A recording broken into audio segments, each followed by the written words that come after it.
ایک عورت آپریشن کے کمرے میں داخل ہوئی تاکہ اس کا بچہ پیدا ہو، اور اسی دوران اس کی روح قبض کر لی گئی اور اس نے ایک خوبصورت بیٹے کو جنم دینے کے بعد وفات پائی۔ شوہر اپنی بیوی کے بچھڑنے سے بہت غمگین ہوا اور اس نے بیٹے کو اپنی سالی کے حوالے کر دیا کیونکہ وہ خود مصروف تھا۔ 7 ماہ بعد اس آدمی نے دوسری شادی کر لی اور اس نئی بیوی سے اس کے ہاں ایک بیٹا اور ایک بیٹی پیدا ہوئے۔ 3 سال گزرنے کے بعد اس آدمی نے اپنے بیٹے کو خالہ کے گھر سے واپس لے آیا تاکہ وہ اس کے ساتھ رہے۔ بیوی نے اپنے بچوں کا خیال رکھا لیکن اس بچے کا خیال نہ رکھا۔ اس نے اس کے ساتھ سختی برتی اور اس کو معاف نہ کیا۔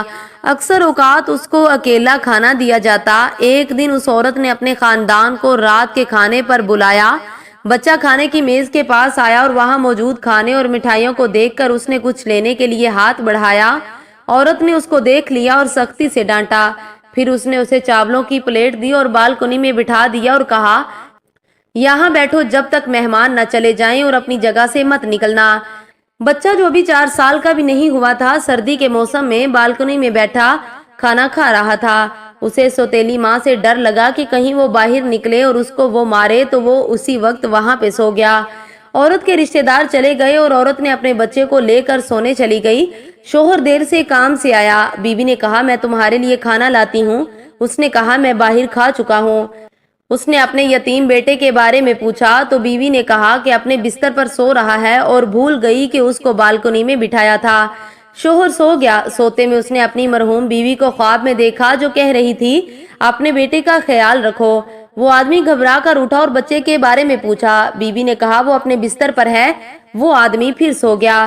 پھر سے اس نے اپنی مرحوم بیوی کو خواب میں دیکھا جو کہہ رہی تھی، اپنے بیٹے کا خیال رکھو۔ آدمی نے دوبارہ پوچھا۔ بیوی نے کہا، آپ بات کا بتنگڑ بنا رہے ہیں، بچہ اپنے بستر پر سو رہا ہے، فکر نہ کریں۔ آدمی تیسری بار سویا۔ پھر اس نے اپنی مرحوم بیوی کو دیکھا جو کہہ رہی تھی، اب تمہارا بیٹا میرے پاس آ گیا ہے۔ آدمی گھبرا کر اٹھا اور بستر میں بچے کو دیکھا، وہاں نہیں ملا۔ پھر اس نے گھر کے ہر کونے میں اس کو تلاش کیا، نہیں ملا۔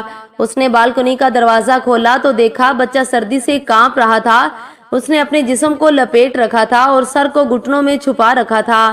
بچہ زرد چہرے کے ساتھ بے حرکت تھا۔ باپ نے اس کو ہلایا تو معلوم ہوا کہ وہ انتقال کر چکا ہے۔ اس کے ہاتھ میں چاولوں کی پلیٹ تھی، کچھ کھا چکا تھا اور کچھ چھوڑ دیا تھا، کیونکہ وہ اس سے ملنے والا تھا جو اس پر رحم کرے گی۔ وہ اپنی ماں سے ملنے والا تھا۔ خدا کے واسطے اپنے بچوں اور دوسروں کے بچوں کے ساتھ رحم دلی سے پیش آئیں۔ جیسا اپنے بچوں سے پیار کرتے ہیں ویسا ہی ان معصوم بچوں سے کریں، کیونکہ یہ مہکتی کلیاں ہیں۔